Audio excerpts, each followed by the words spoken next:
What the hell are you doing here? Get your ghetto ass back to wherever you crawled out from before I call security to drag you out. The vicious words poured from Reginald Whitmore's mouth like poison.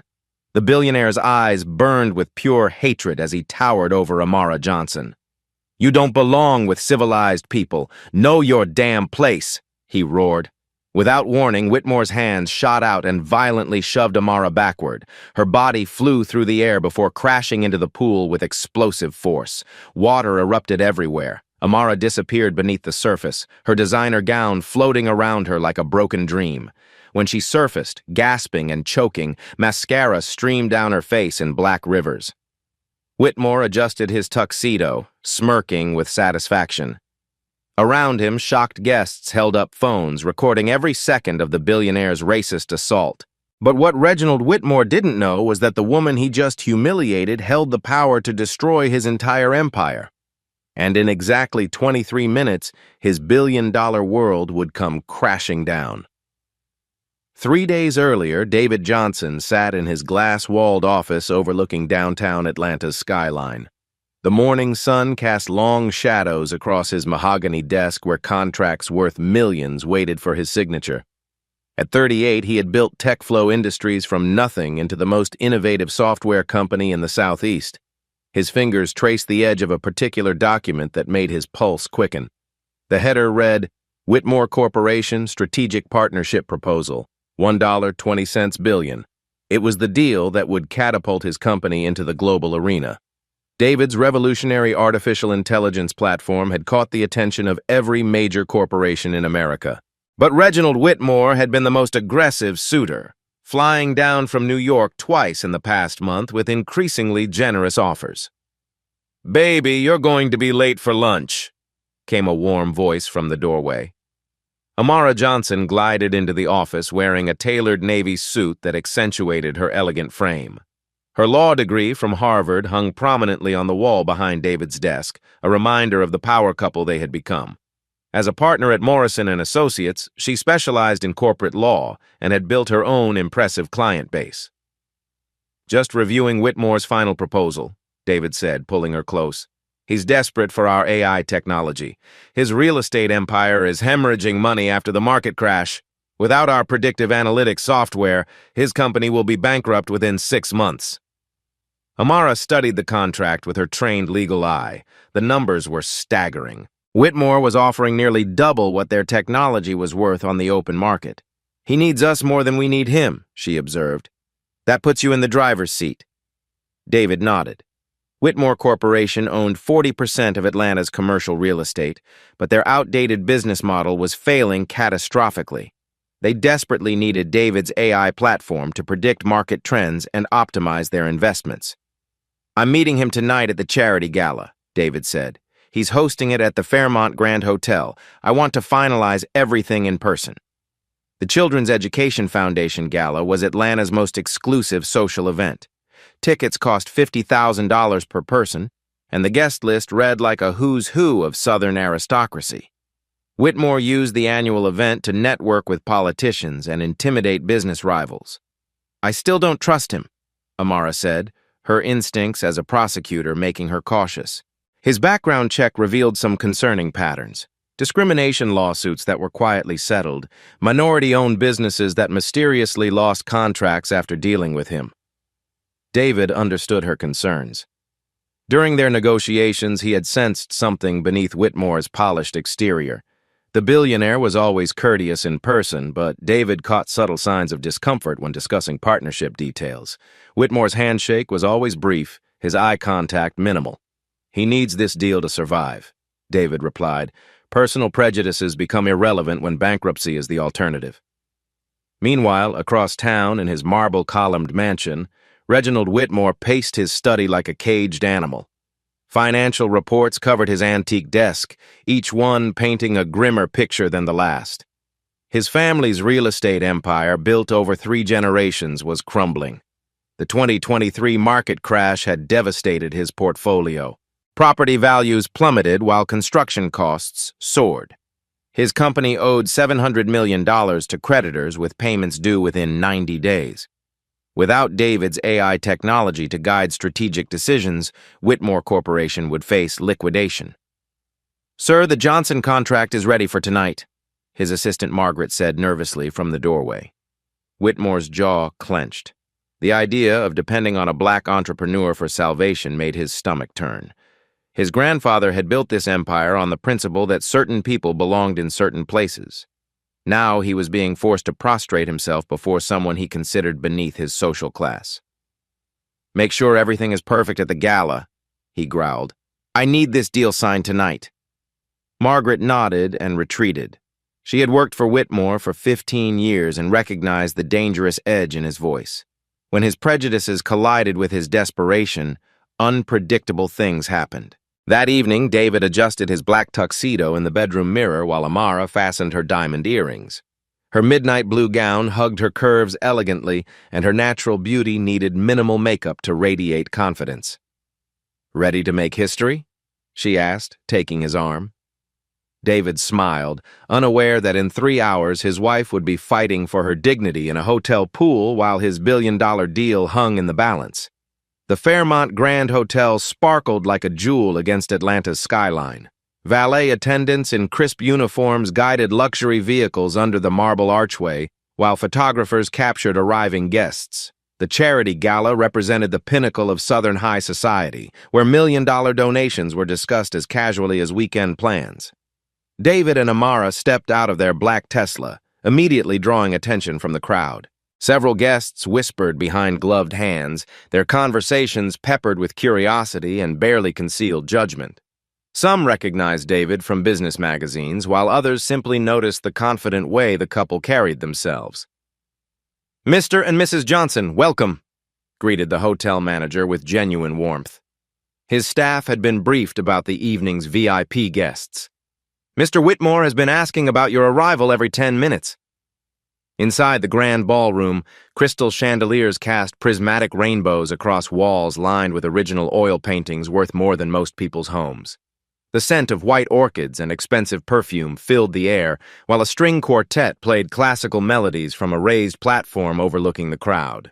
Reginald Whitmore held court near the mahogany bar, surrounded by his usual circle of wealthy sycophants. Judge Harold Morrison, a man whose courtroom decisions had shaped Atlanta's legal landscape for decades, stood beside Senator Patricia Blake, whose family had controlled Georgia politics since Reconstruction. Bank President Charles Mitchell completed the trio, his financial institution holding mortgages on half the city's commercial properties.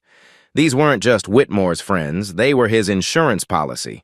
Their combined influence could make or break careers, destroy reputations, and reshape entire industries with a few strategic phone calls. "There's our golden goose," Whitmore muttered to his companion, spotting David across the room. His knuckles whitened around his champagne flute. Time to close this deal before he gets any more uppity ideas.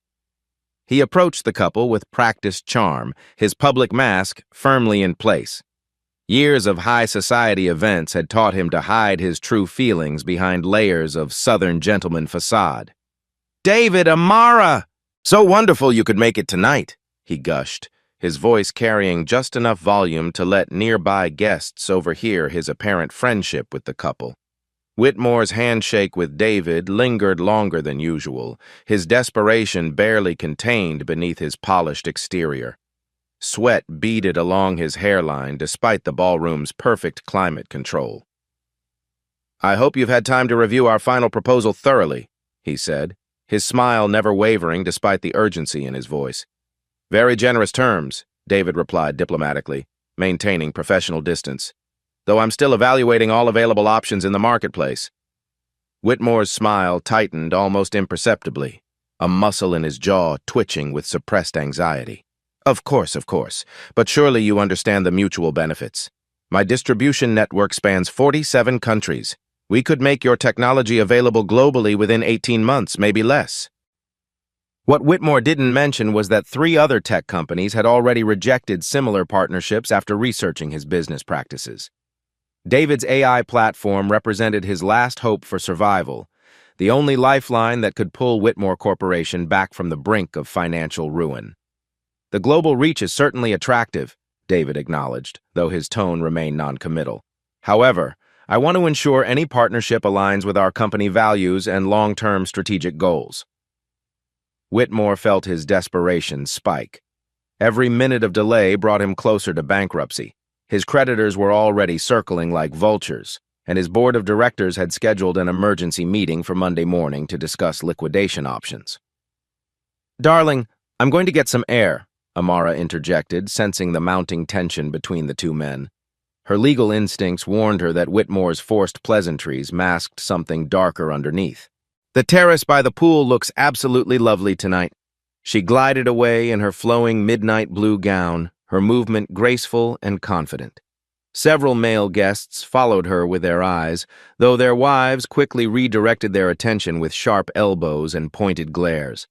Whitmore watched her leave with an expression David couldn't quite read, a mixture of resentment and something more sinister that made David's protective instincts flare.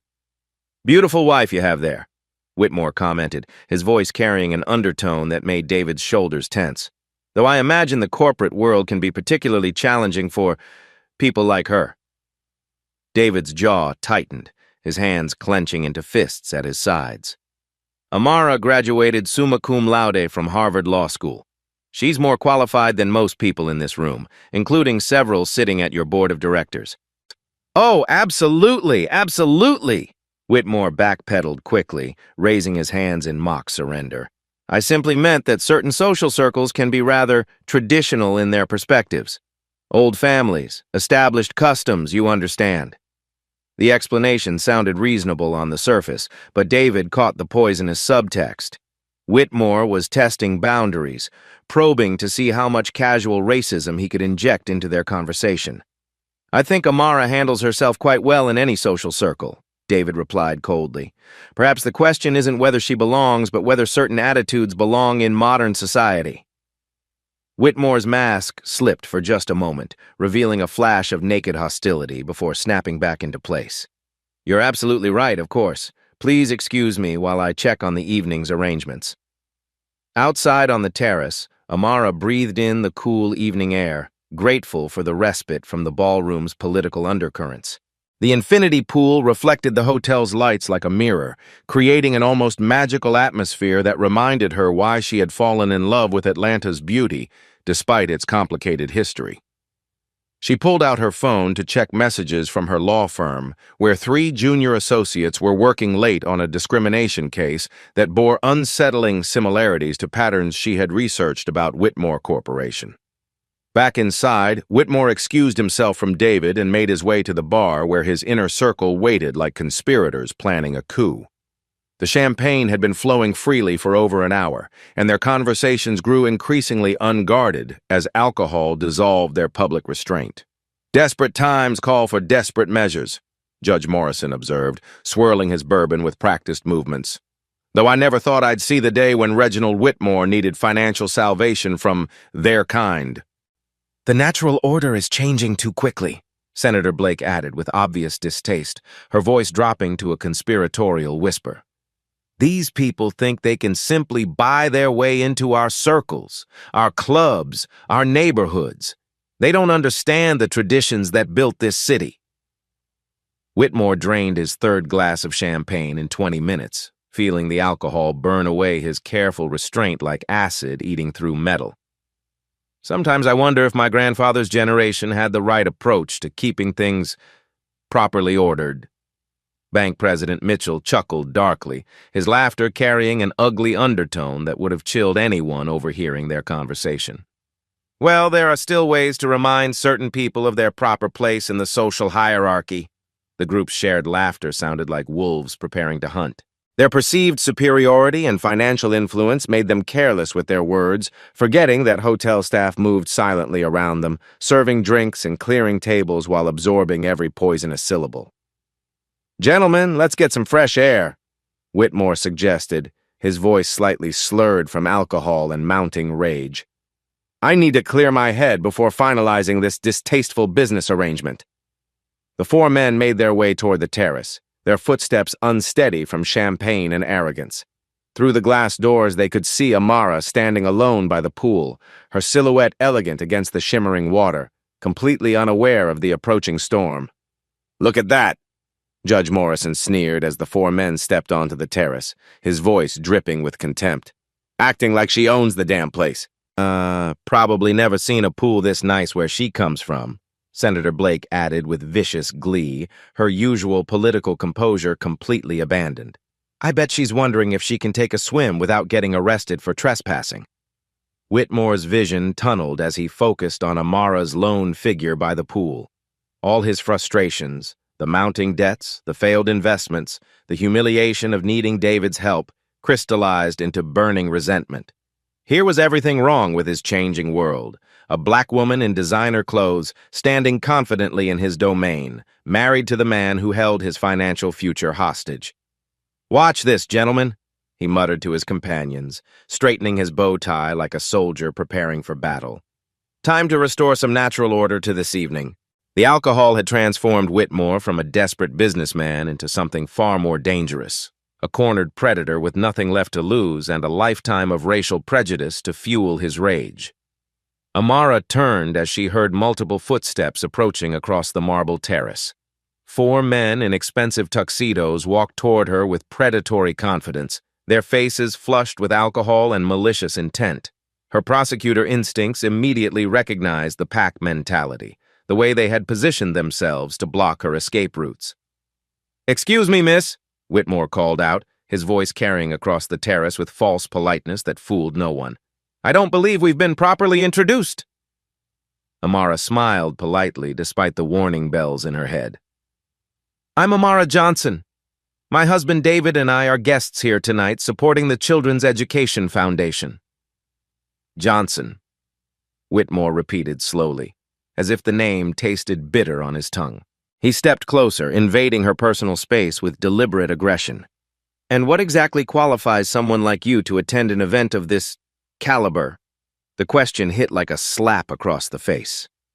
Amara's legal training kicked in, keeping her voice level despite the obvious provocation and the way these men were slowly surrounding her, like wolves circling wounded prey. "We're here for the same reason as everyone else, to support a worthy cause and contribute to our community." "Contribute?" Bank President Mitchell laughed harshly, the sound echoing off the hotel walls. "What exactly have your people ever contributed besides crime statistics and welfare dependency?" "That's enough," Amara said firmly, her prosecutor voice cutting through their drunken hostility. "I think you gentlemen have had far too much to drink. I'm going to rejoin my husband now." But as she moved toward the door, Whitmore stepped sideways, deliberately blocking her path. His companions spread out slightly, forming a loose semicircle that trapped her near the pool's edge like hunters cornering their quarry.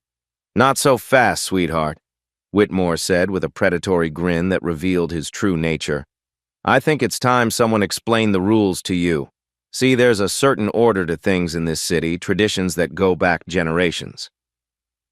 "Mr. Whitmore," Amara said, her voice deadly calm despite her racing heart, "I strongly suggest you step aside before you say something you'll deeply regret."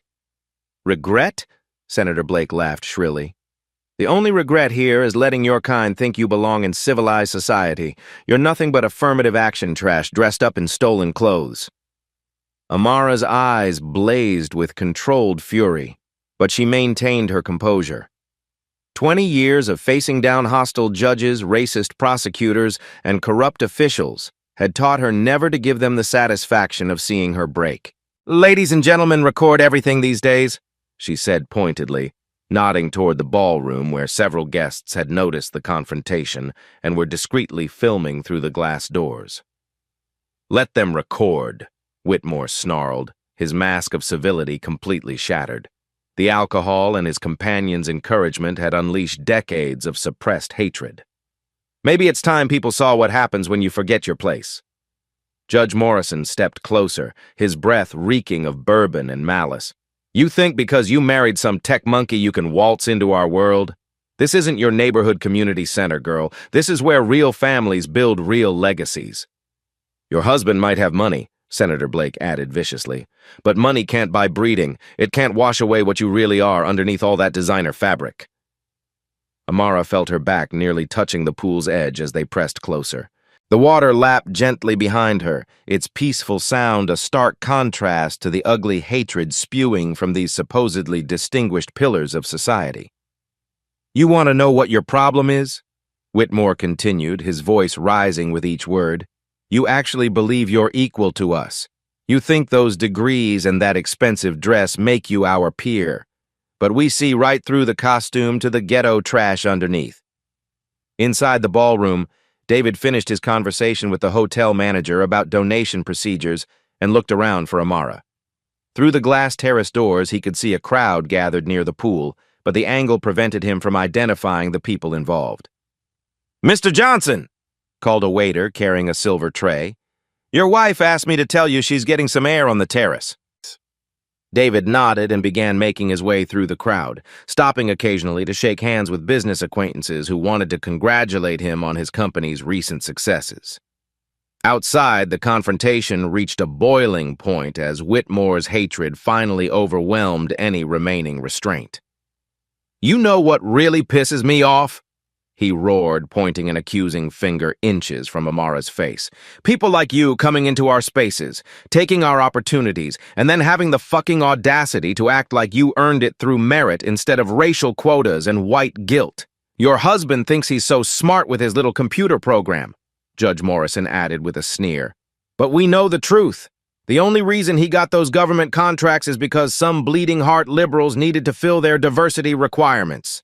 And now you parade around here like you're something special," Senator Blake spat. "Like you're not just another welfare queen who got lucky enough to marry above her station." Amara's hands trembled with rage, but she kept her voice steady. "You're making a serious mistake, gentlemen. My husband's technology could save Mr. Whitmore's company from bankruptcy. Do you really want to jeopardize that over your personal prejudices?" "Bankruptcy," Whitmore laughed maniacally. "You think I'd rather go broke than deal with your kind? Maybe bankruptcy is preferable to selling my soul to ghetto scum who should be grateful we even acknowledge their existence." The words hung in the air like poison gas. Around them, hotel guests pressed closer to the glass doors, their phones recording every venomous syllable. Social media notifications were already pinging as the first videos uploaded to Instagram and Twitter. "You want to know what I really think?" Whitmore continued, his voice reaching a crescendo of hatred. "I think you and your monkey husband should crawl back to whatever crack-infested housing project spawned you before real Americans decide to put you back where you belong." He stepped forward aggressively, his face twisted with pure malice. "This isn't your world, bitch. It never was and never will be. You're just a temporary inconvenience that needs to be reminded of reality." Amara realized with crystal clarity that these men had moved beyond verbal assault into genuinely dangerous territory. Their pack mentality, fueled by alcohol and years of unchallenged privilege, had created a perfect storm of racist violence. "Mr. Whitmore," she said with the authority of someone who had faced down killers in courtrooms, "you have exactly 10 seconds to step aside before I start screaming for security." "Security?" He laughed wildly.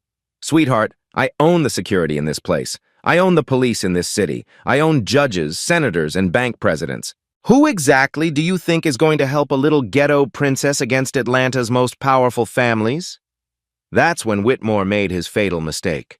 Consumed by rage and emboldened by his companion's encouragement, he grabbed Amara by the shoulders and prepared to teach her what he considered a much-needed lesson about knowing her place in his carefully ordered world. Neither he nor his accomplices noticed David Johnson pushing through the terrace doors, his face a mask of controlled fury as he witnessed the assault on his wife. The next 60 seconds would destroy Whitmore's empire and change 4 lives forever. "What the hell are you doing here? This isn't some food stamp charity dinner. Get your ghetto ass back to wherever you crawled out from before I call security to drag you out." The vicious words exploded from Whitmore's mouth as his hands grabbed Amara's shoulders with violent force. His face contorted with pure hatred as decades of suppressed racism finally erupted. "You don't belong with civilized people. Know your damn place, you worthless piece of trash!" Without warning, Whitmore's manicured hands shoved Amara backward with all his strength. Her body flew through the air, designer gown flowing like broken wings, before crashing into the pool with explosive force. Water erupted everywhere as Amara disappeared beneath the surface. When she emerged, gasping and choking, mascara streamed down her face in black rivers, while her elegant dress clung to her body like a shroud. Whitmore stood at the pool's edge, adjusting his tuxedo with savage satisfaction. Maybe now you'll remember where you belong. He sneered at the crowd of shocked guests, recording everything on their phones. That's when David Johnson burst through the terrace doors like an avenging angel. "Get away from my wife!" The roar silenced the entire terrace. David's voice carried the authority of a man who had built an empire from nothing, and every person present felt the power radiating from his fury. Whitmore spun around, his face draining of color as he saw David charging toward him. For the first time that evening, genuine fear flickered in the billionaire's eyes. "David, this is just a misunderstanding," Whitmore stammered, suddenly realizing the magnitude of his mistake. "I had too much to drink. I didn't mean—" "You pushed my wife into a pool and called her trash." David's voice cut through Whitmore's pathetic excuses like a blade. "In front of everyone. You think money gives you the right to assault my family?" David helped Amara out of the water, his gentle touch contrasting sharply with the murderous rage in his eyes. Hotel staff rushed forward with towels while guests continued filming the billionaire's public meltdown. "Please, David, we can work this out," Whitmore begged, his desperation now visible to everyone. "Our deal, our partnership, we need each other. Don't let emotion destroy a beneficial business relationship." David's laugh was cold enough to freeze blood. "Business relationship? You just destroyed any possibility of that when you showed your true character." "But you need my distribution network," Whitmore pleaded. "My connections, my resources. Think about your company's future." "My company's future." David's voice dropped to a deadly whisper that somehow carried across the silent terrace. "Reginald, you pathetic fool, you have no idea what you've just done." Whitmore's face crumpled as the implications began sinking in. Without David's AI technology, his company would collapse within months. The board meeting scheduled for Monday would become a liquidation hearing. "I'll pay double," he offered frantically. "Triple the original amount. Name your price, anything you want." "There isn't enough money in your failing empire to undo what you just did," David replied with ice-cold finality. Senator Blake tried to intervene, her political instincts kicking in. "Gentlemen, surely we can resolve this misunderstanding privately. No need for hasty decisions that could harm everyone involved." "Misunderstanding?" Amara spoke for the first time since emerging from the pool, her voice carrying the authority of someone who had prosecuted criminals far more dangerous than these cowards. "There's no misunderstanding about racist assault captured on dozens of phones." Judge Morrison attempted damage control. "Now see here, this has gotten out of hand. Perhaps if we all just calm down—" "Calm down?" David's voice rose again. "You stood there and watched a billionaire assault my wife while spouting racial slurs, and you want us to calm down?" Whitmore dropped to his knees on the marble terrace, his dignity evaporating like morning mist. "David, please! My company employs 3,000 people. My family has built this empire over generations. Don't destroy everything over one moment of poor judgment." "Poor judgment?" David stared down at the groveling billionaire with contempt. "You showed me exactly who you are, Reginald, and now you'll live with the consequences." "The deal is terminated," David announced to the crowd. "Permanently. Techflow Industries will never do business with Whitmore Corporation or any of his associates." Gasps echoed across the terrace as the financial implications hit the assembled guests. Whitmore Corporation's stock would plummet when news broke. Creditors would panic. The empire would crumble. "You can't do this!" Whitmore screamed, his composure completely shattered. "I'll sue you for breach of contract. I'll destroy your reputation." "With what lawyers?" David asked mockingly. "With what money? Your company will be bankrupt before you can file paperwork." Whitmore's face turned purple with rage and desperation. "This is blackmail! You're using one mistake to steal everything my family built." "I'm not stealing anything," David replied coldly. "I'm simply choosing not to save you from your own racism. There's a difference." The crowd watched in stunned silence as Atlanta's most powerful businessman begged for mercy from the man he had just tried to humiliate. Phone cameras captured every moment of Whitmore's complete destruction. "My grandfather would roll over in his grave," Whitmore wailed. "Everything we built, everything we worked for, gone because of one moment." "Your grandfather would be proud," Amara said quietly, her words cutting deeper than any scream. "You're exactly the man he raised you to be."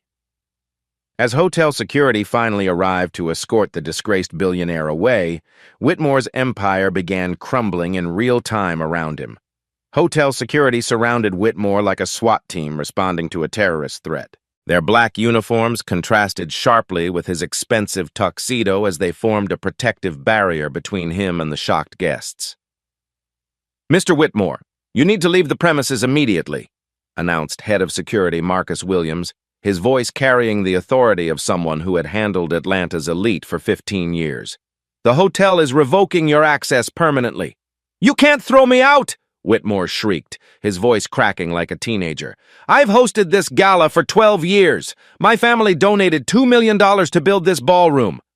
"Sir, you assaulted a guest," Williams replied firmly. "We have dozens of witnesses and video evidence. Leave voluntarily or we'll have Atlanta police escort you out in handcuffs." Around the terrace, guests pulled out phones with the speed of paparazzi spotting celebrities. The assault video was already uploaded to Instagram, Twitter, TikTok, and Facebook simultaneously. Notification alerts pinged constantly as shares and comments multiplied exponentially. Judge Morrison and Senator Blake suddenly discovered urgent phone calls requiring their immediate attention.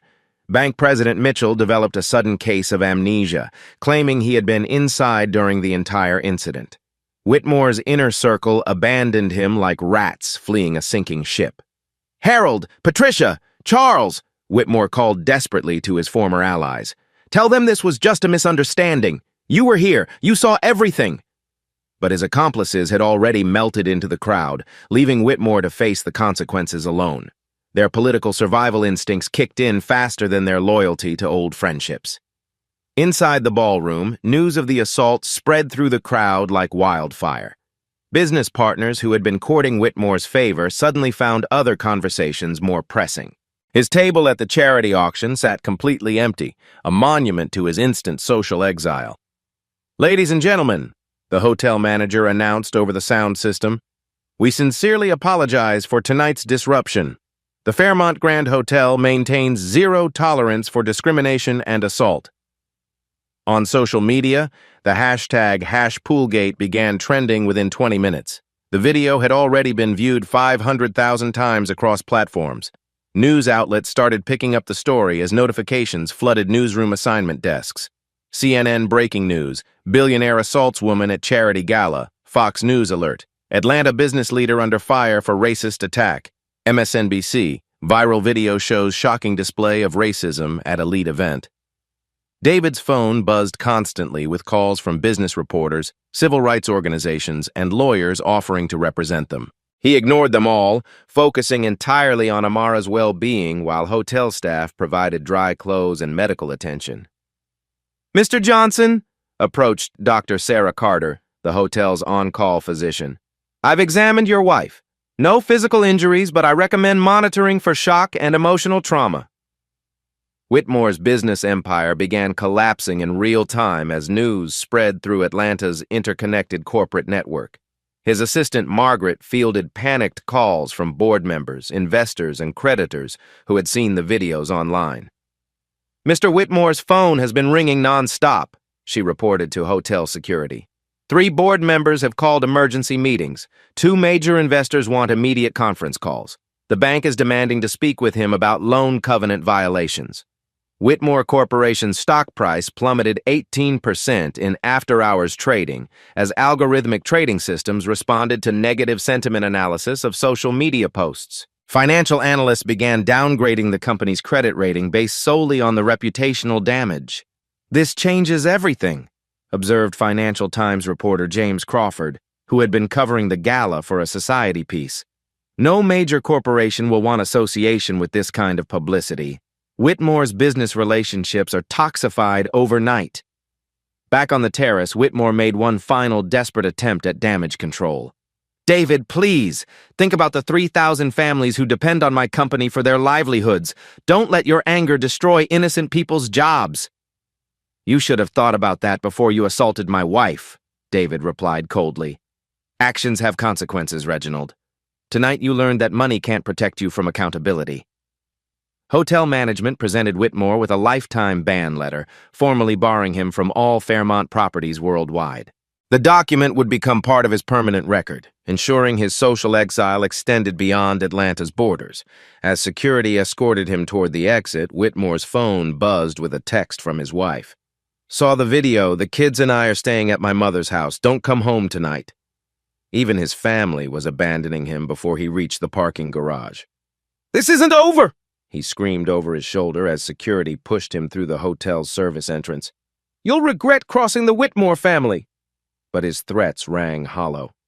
Everyone present understood they were witnessing the complete destruction of a man who had confused wealth with worth, power with respect. The videos would ensure his racist assault lived forever in digital infamy. By midnight, Reginald Whitmore had transformed from Atlanta's most feared businessman into social media's most hated villain.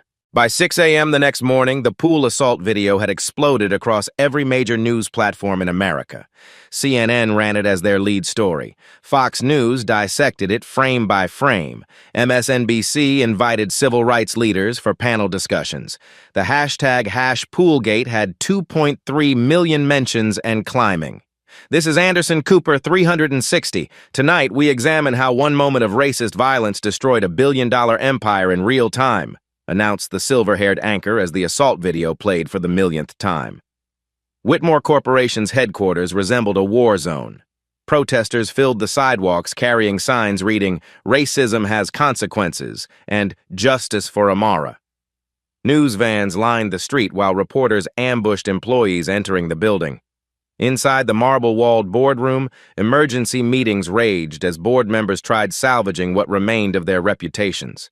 Stock prices had crashed 47% in overnight trading. Major clients were terminating contracts via email to avoid phone conversations. Reginald's actions have made our company radioactive, declared board chairman William Stevens, his voice heavy with 40 years of corporate experience. Nike pulled their advertising account. Delta canceled our property management contracts. Even our law firm is distancing themselves. Margaret, Whitmore's longtime assistant, fielded resignation calls from senior executives fleeing the sinking ship. 3 VPs have already submitted letters. Our head of public relations quit via text message. She said her career couldn't survive association with this scandal. Meanwhile, federal investigators had taken notice of the viral video and its implications. FBI agent Maria Santos reviewed Whitmore Corporation's files, while civil rights attorneys lined up to represent Amara in what promised to be the most publicized discrimination case in Georgia history. The video evidence is overwhelming, Santos explained to her supervisor, but our background investigation revealed a pattern spanning 20 years. Discriminatory hiring practices, minority contractors mysteriously losing bids, housing developments that somehow never approved black buyers. The Department of Justice opened a formal civil rights investigation within 72 hours.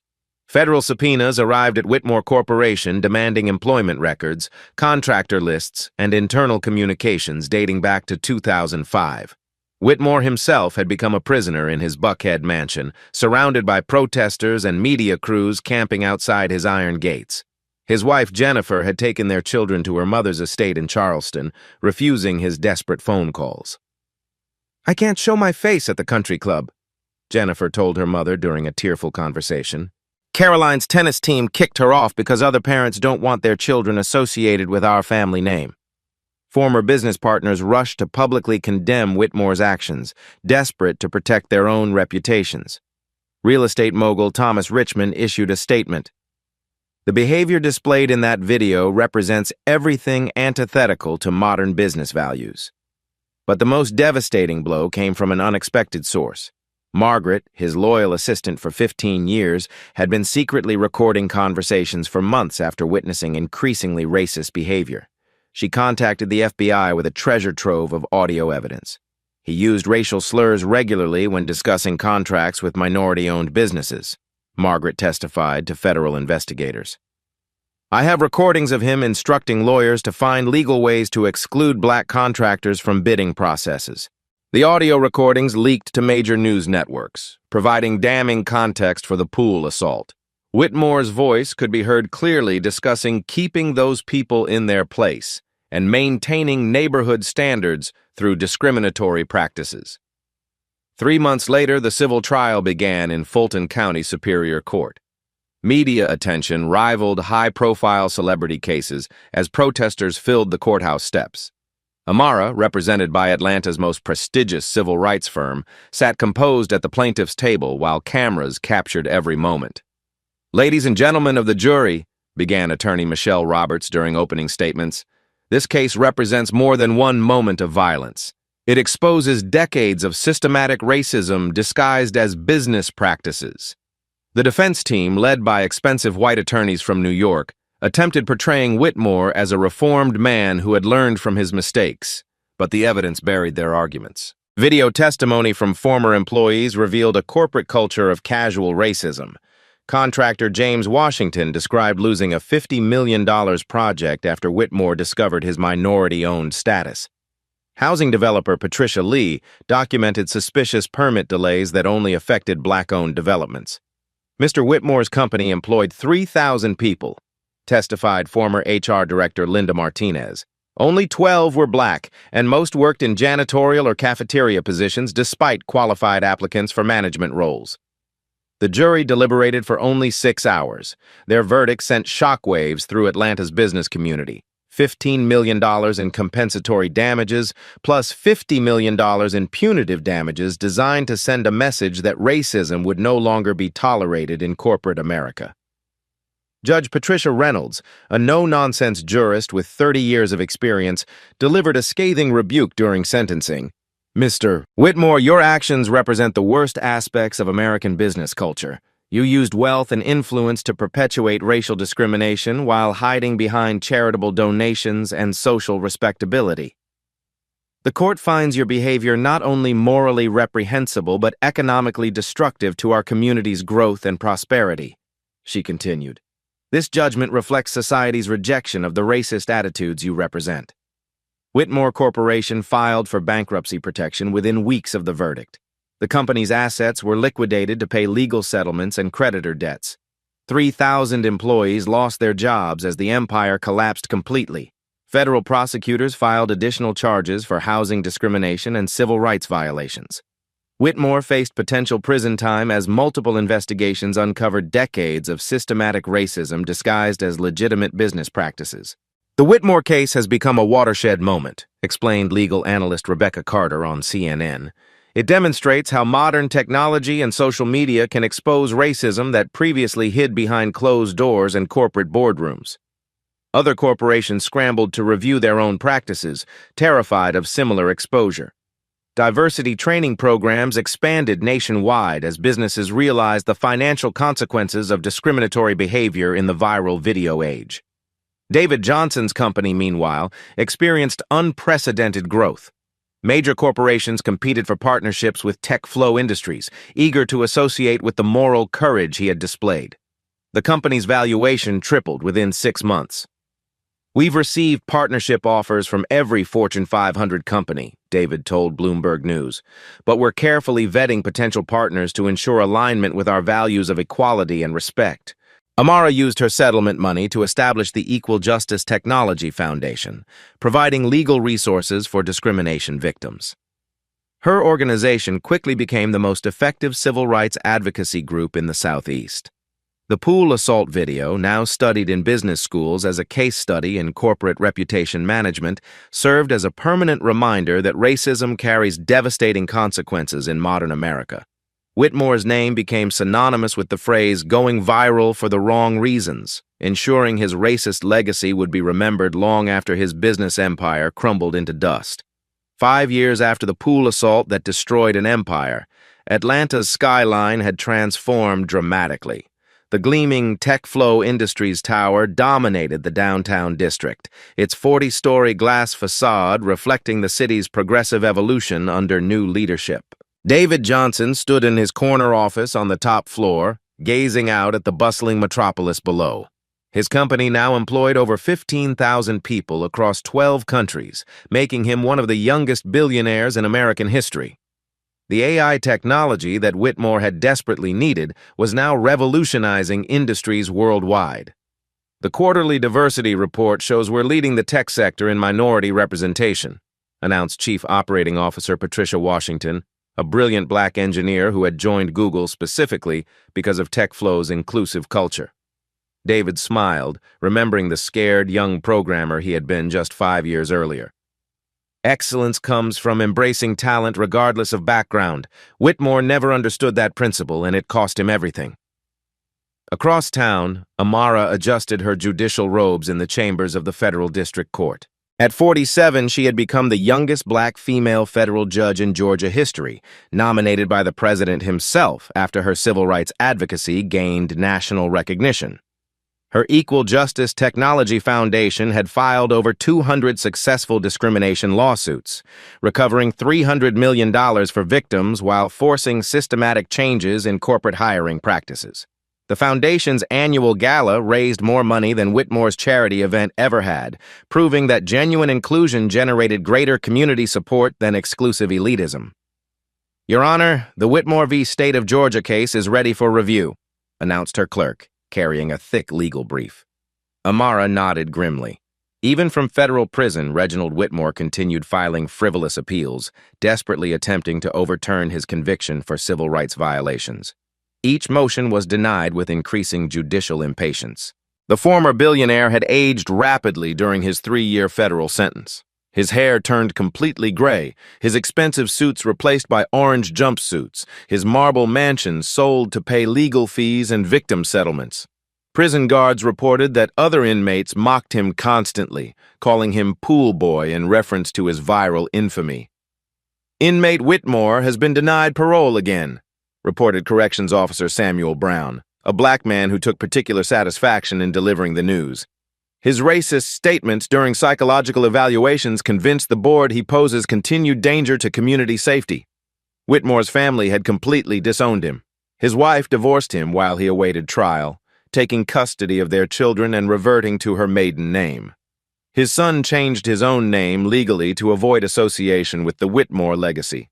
The mansion that once hosted Atlanta's elite now served as a community center for underprivileged youth. The irony wasn't lost on anyone that black and Latino children now played basketball where Whitmore had once entertained racist politicians and discriminatory business leaders. Margaret, his former assistant, had written a best-selling memoir titled Behind Closed Doors, Working for a Racist Billionaire. The book's proceeds funded scholarships for minority students pursuing law degrees, ensuring Whitmore's legacy contributed to the very equality he had fought against. Mr. Whitmore thought wealth and connections made him untouchable, Margaret wrote in the book's conclusion. But one moment of authentic character revealed his true nature to the world. No amount of money can protect you from the consequences of hatred. The pool at the Fairmont Grand Hotel had been renamed the Amara Johnson Reflection Pool in honor of her courage and dignity during the assault. A bronze plaque commemorated the moment when social media justice conquered old money racism. Tourism to the hotel increased dramatically as visitors wanted to see the exact location where a viral video changed American business culture. The pool had become an unlikely pilgrimage site for civil rights supporters. Standing together on their penthouse balcony overlooking the city they had helped transform, David and Amara reflected on the journey from that horrible night to their current success. "That monster thought he could humiliate me into silence," Amara said, her voice filled with quiet strength. "Instead, he revealed his true character to the world and destroyed himself in the process."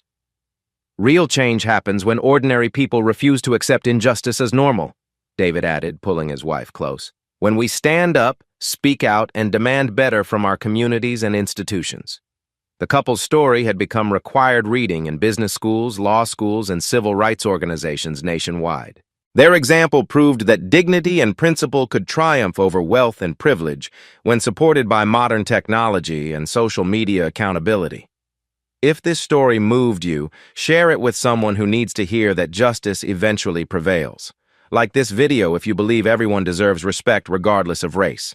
Subscribe for more stories where bullies face real consequences for their actions. Tell us in the comments, have you ever witnessed racism in your workplace or community? What would you do if you saw someone being treated like Amara? Your voice matters in the fight for equality. Remember, treat others as you want to be treated. Character matters more than wealth. See you in the next story where justice wins.